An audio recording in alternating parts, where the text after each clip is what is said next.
He came and tabernacled among us. That's what that Old Testament tabernacle is all about. Remember, we're talking about the key here, the revelation of Jesus Christ. As we go through this book, you're going to see him depicted in many different types and forms and pictures, but it's all pertaining to the same person. And it says, and he will dwell with them, and they shall be his people, and God himself shall be with them and be their God. So this city is a person. As a bride adorned for her husband, that's his body. Who's his body? The church. What's heaven about? Christ said to that thief on the cross, today you shall be with me in paradise. It's about the person of the Lord Jesus Christ. I'm afraid there are many people who have a false hope. Everybody talking about heaven. They can go in there.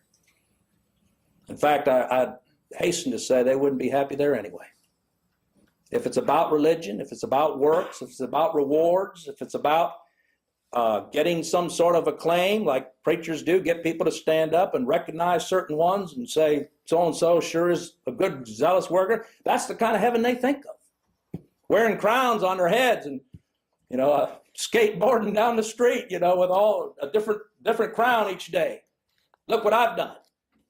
That's the way it's presented. And you know what?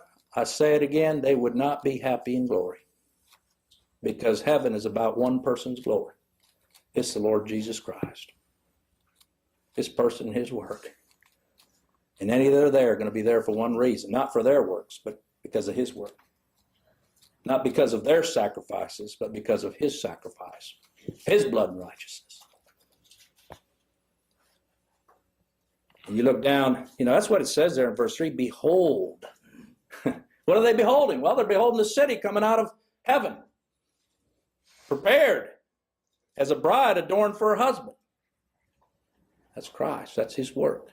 In fact, if you have any doubt, look on down verse 9. Again, this is why I tell you, let the scriptures be their own interpreter.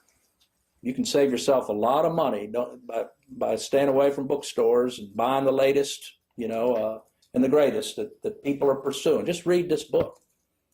Look at verse 9. It says, there came unto me one of the 7 angels, which had the 7 vials full of the 7 last plagues, and talked with me, saying, come hither, I will show thee the bride, the Lamb's wife. That's who this city's all about. It's the bride, the Lamb's wife. And he carried me away, verse 10, in the spirit. See, these are spiritually discerned. To a great and high mountain, and showed me that great city, the holy Jerusalem, descending out of heaven from God. You don't have to add anything to it.